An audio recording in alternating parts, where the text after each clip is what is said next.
Now we're going to review some liquids. As you can see in the picture, the particles are starting to move out of their fixed position and they're starting to roll off of each other.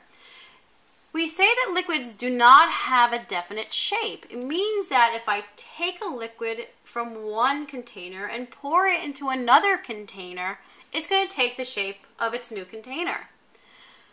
But it does have a definite volume, meaning that if I have 500 milliliters in one container and I pour it into another, it's still going to be 500 milliliters.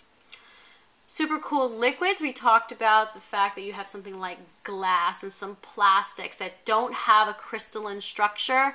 Therefore, they're considered supercooled liquids. They are amorphous structures, meaning no shape. And now some terms that you need to know. Let's start with the normal boiling point. Normal boiling point only occurs at standard pressure. So if you're talking about standard pressure, one of the tables in the reference tables talks about the standard pressure is 1 atmosphere or 101.3 kPa, which is kilopascals. Now, boiling in general, when we're talking about boiling, the external pressure is equal to the vapor pressure, and that's when boiling will occur. This is going to be at one temperature only, and that's going to be dependent on the pressure. Now, boiling versus condensation. Condensation, again, we're going to have the gas or the vapor cooling down to become a liquid again. And there's an equilibrium point for the boiling and condensation, which is going to be the flat line of the curve again. Then you have evaporation. Evaporation is different from boiling. Yes, we do take a liquid and make it into a vapor or a gas. However, evaporation occurs at all temperatures, not just a specific temperature. Also, the particles that become a vapor are only on the top of the liquid for evaporation. They're only at the surface, and those are the particles that are able to overcome the forces of attraction in the liquid. Evaporation is only at the surface, whereas boiling is throughout the entire liquid. Then we have vapor pressure, and that's on table H, and we'll talk about that a little bit more in a minute. Heat of vaporization, not on the list, but should be on the list.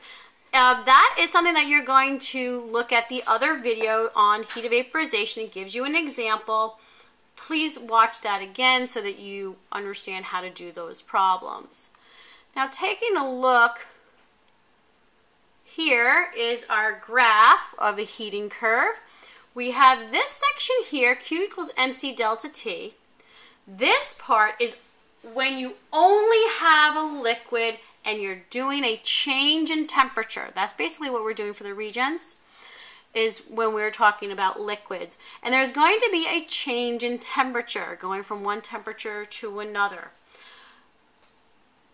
Whereas, when you're talking about the liquid-gas equilibrium between D and E here on the graph, that is when the temperature is constant. It is not changing. It is at equilibrium.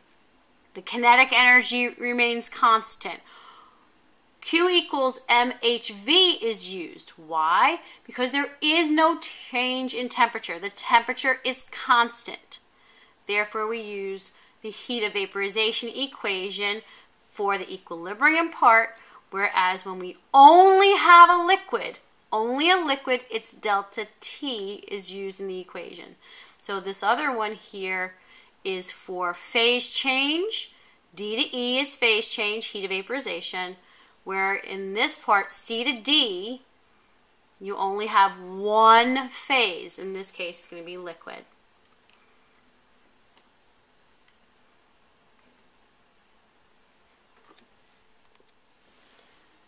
Just to go over a little bit more about vapor pressure, you have a similar graph in your reference tables. This is a little different. But you can see there's a line up top. The line is marked, and it says 101.3 kPa. That is our standard pressure in kilopascals. So at that point here, at that point. Here for chloroform, right there. And here for ethanol, right there. For water, right here. And for ethanoic acid, right here. Each of those points is the boiling point, the normal boiling point for each of those liquids, because that's when the vapor pressure and external pressure are going to be equal at standard pressure. You can also find the temperature by just going from that value straight down, and you can find the temperature at which it boils for each substance. Okay? There you go for the chloroform in this case. Here is our ethanol. Okay, and then we have one for water. Just a little bit over. Okay, there's water. And then lastly, ethanoic acid. You can just go straight down, and that will show you how to get the boiling points, the normal boiling points of each of these liquids using the standard pressure.